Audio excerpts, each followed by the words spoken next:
Hey, welcome to the Sunlight Podcast today. Today, I want to talk to you about some tips for getting set up for the year in January. So, January is a really big month when it comes to your taxes and your overall year round financial health, especially your tax health. I maybe just made up that phrase, but it's true. There's certain systems that are pretty basic that you need in place just to have things go smoothly when it comes to your tax setup for the year. And then that leads into your bookkeeping, your tracking, etc. Okay, so I want to give you a really short practical episode today about how to set up for your best possible tax year. All right, let's get started.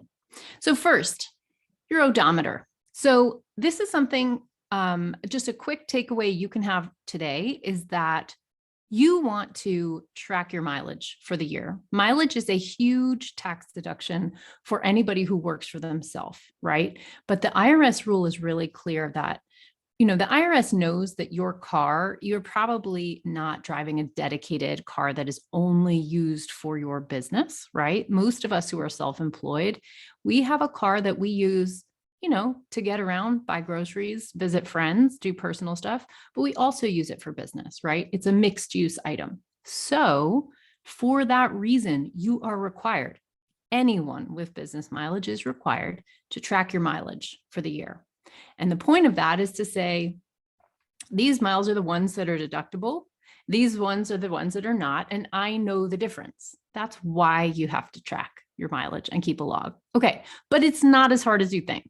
I think a lot of people don't do it because they think it sounds like such a pain in the ass. And believe me, it used to be. When I first started tracking mileage in 2005, because I had my first big residency out west as an artist, that was a real serious pain in the ass. I had a little notebook I kept in my glove box, and I, by hand with a pencil, would just write down the number on the odometer whenever I did a business trip.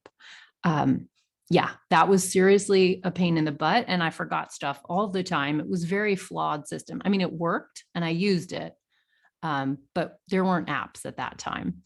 The cool thing for you now is there are apps. So this can be so easy. Okay, so first, you want to get your mileage tracking set up for the current tax year for 2023, right? So you want to set up for moving forward. There's lots of mileage apps out there. You can absolutely do your own research. You may find one you prefer. I know the QuickBooks one tends to drain people's batteries, is what I'm told. The one I use and I really like is called Mile IQ. There's others out there. I'm not saying this is the only one, but if you're interested in that, I do have a discount code with Mile IQ, and you are welcome to use it. Gets you 20% off if you use their Pro plan. So the code there is HCOL124A. That gets you 20% off. I'll leave that code in the show notes today. So I do recommend Mile IQ, but use whatever you like. Okay, so set up mileage tracking for the current tax year. Now, what you also want to do, and I recommend setting a little calendar alarm for yourself every single year around the 1st of January. You want to just go out to your car right this minute and just snap a little picture of your odometer. Just record what your odometer says today. Okay. We're as close to January 1st as you're ever going to get this year, right?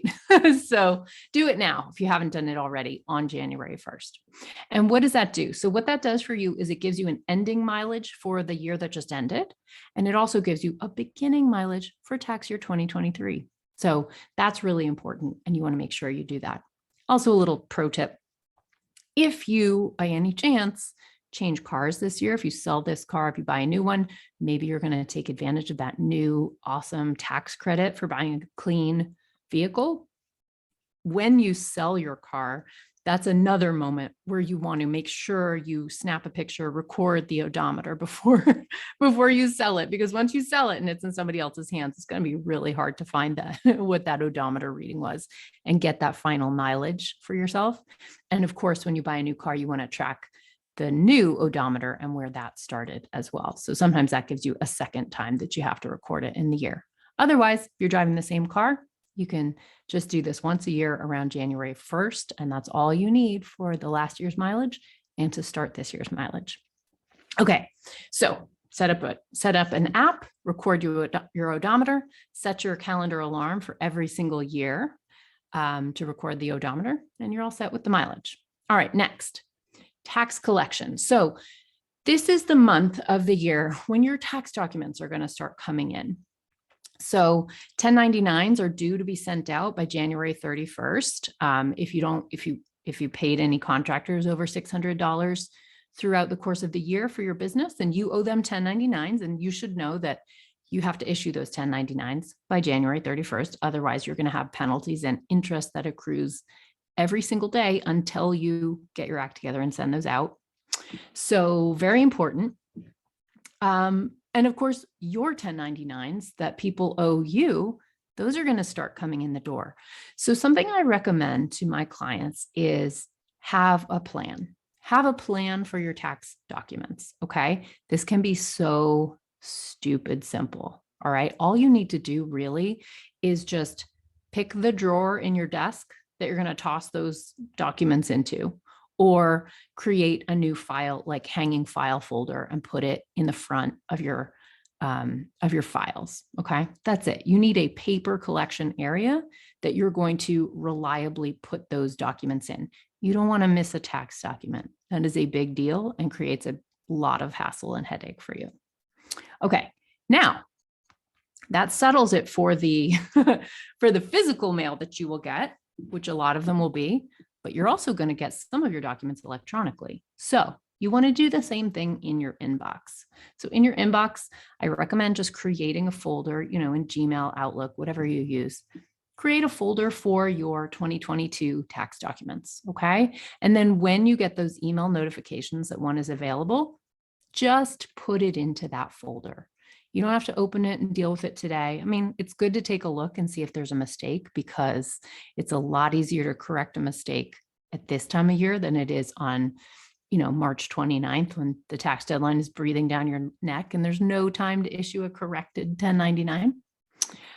So take a look, make sure there's no mistakes, but just all you really need to do is file it in a folder in your email where you can find it again once you are doing your taxes. Okay, pretty easy system. Secondly, you want a receipt collection system. Now, this is for the current year moving forward, right? So you want a place to store your receipts for tax year 2023. Okay, this is just one system that you need. Receipts are something, all you need to do is store them. It's not a big deal, but it is mandatory. So it's not hard, but it is mandatory. Okay, so again, just very similarly to your tax documents, I just want you to have a physical collection place. So for physical receipts, which you probably don't get that many of anymore, just create a hanging file folder for physical receipts. And you also want to have a digital folder for receipts. So similar to what I said for tax documents, you want to create a folder in your inbox for, tax receipts 2023, right? So hopefully you had this last year, but moving forward for 2023, you're now going to be getting new ones for the new tax year, and you want to stay organized for this tax year. So create that folder inside your inbox. Pretty simple, doesn't really take very much. I will also say, here's a pro tip when it comes to tracking your receipts. Tax audits come by year. So when if the IRS sends you a letter and says like, hey, we would like to see all your meals and mileage receipts for, tax year 2019, right? They will name the year that they're looking for. And this is why keeping your receipts separated out by year becomes very valuable to you, because what's the worst possible scenario? That you just throw all of your receipts into one place, one shoebox, one file folder, willy-nilly. If you just do this very minor adjustment and just do it by year, so go ahead and throw them in, but only to the folder marked 2023, then if you should get audited for a particular year, you just pull that folder out, and those are the only receipts you have to actually look at or scan, okay? Same with your inbox, though at least email comes to you chronologically, so that makes that task a little easier. Okay, so that's receipts. We did tax documents. We did mileage. Let's talk about bookkeeping. Now, bookkeeping is kind of the big one. It's a big component of what I teach inside my program, Money Bootcamp, because bookkeeping is kind of a heavier lift. So bookkeeping is important, and of course, you need it to be done in order to start doing your taxes. You also need it to be done in order to issue 1099s if you're going to be issuing 1099s. So that is very critical. Remember, your 1099s must be mailed out by January 31st. So you really do need to get your bookkeeping done this month. That is urgent, especially if you paid contractors.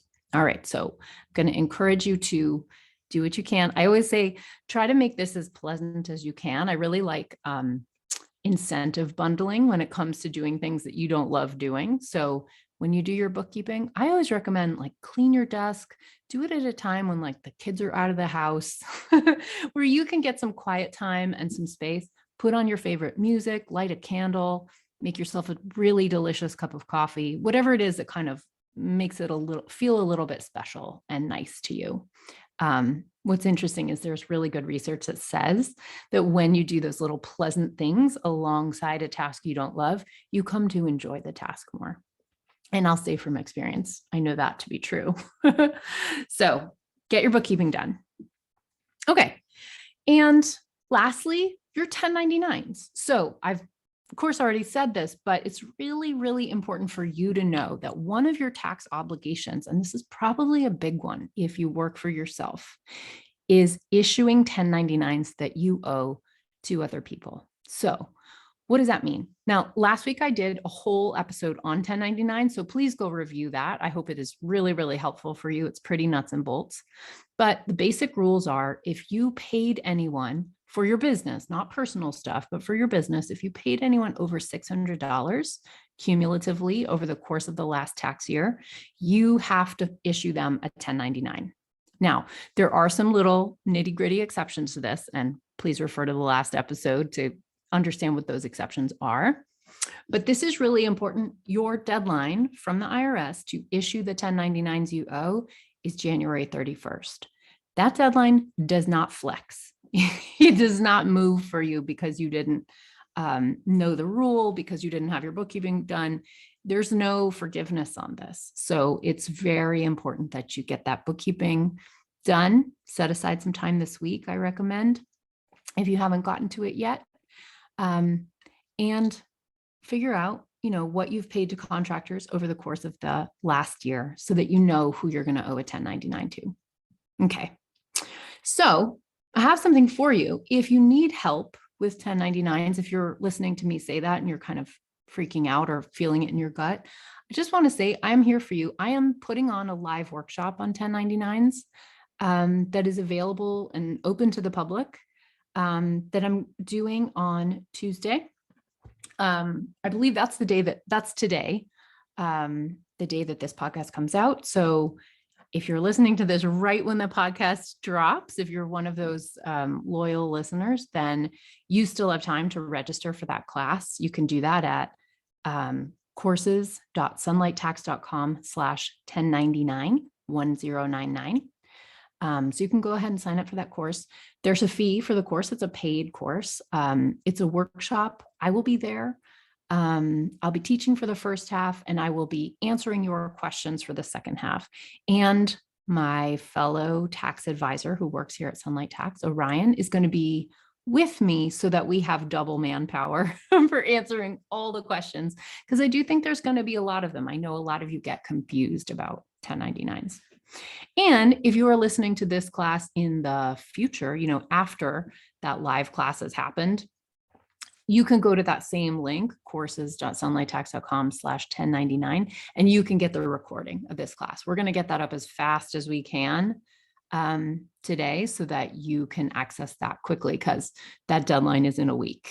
And we want to make sure you make it in and you get your documents sent out on time. Okay.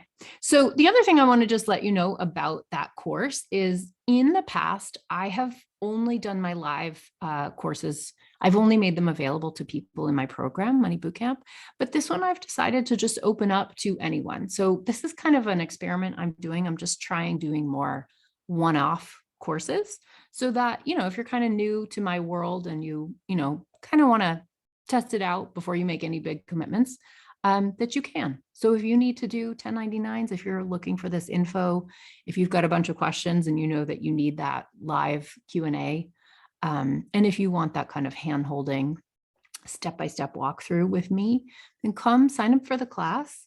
And what I want you to know is that when you register and pay for the class, you'll get a coupon right there in the confirmation for the price of the class as a discount off of Money Bootcamp. So this is a way that without any risk, you can just kind of try out one class. And then if you like it and you're like, oh yeah, I totally like learning from her. I feel like she gets me, she sees me, she understands, to keep this as simple as possible. I'm not trying to become a tax weenie. I'm just like, want to get it done. Once you kind of come and see that, it's kind of a way for you to test it out before joining Money Bootcamp, if that interests you. So if you do decide in the next month to join Money Bootcamp, basically the 1099s class will become free for you with that coupon. And of course, if you're listening to this and you're in Money Bootcamp, don't worry, you're getting that link automatically. You're already in the program. You're going to get access to that workshop for free.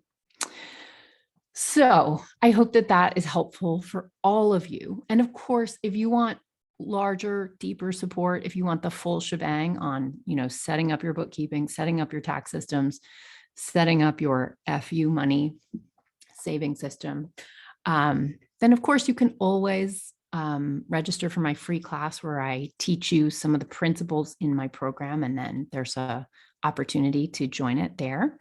You can do that at go.sunlighttax.com/register. And that is how you can actually join Money Bootcamp if you feel that now is the time is right for you. So I hope that has been really helpful for you, these setup tips for January. Remember your odometer, get a mileage app, download a mileage app and start tracking your mileage this year. Get a place for your tax collection to collect your tax documents, your receipts. Make sure you finish your bookkeeping. And then by the end of January, your last task before midnight on January 31st is you have to send out those 1099s that you owe to any contractors you paid. And that's it. That's your January. If you do all of that stuff, huge congratulations to you. You are officially on top of it. And I hope I've helped you get there. All right. I will see you on the next one. Bye-bye.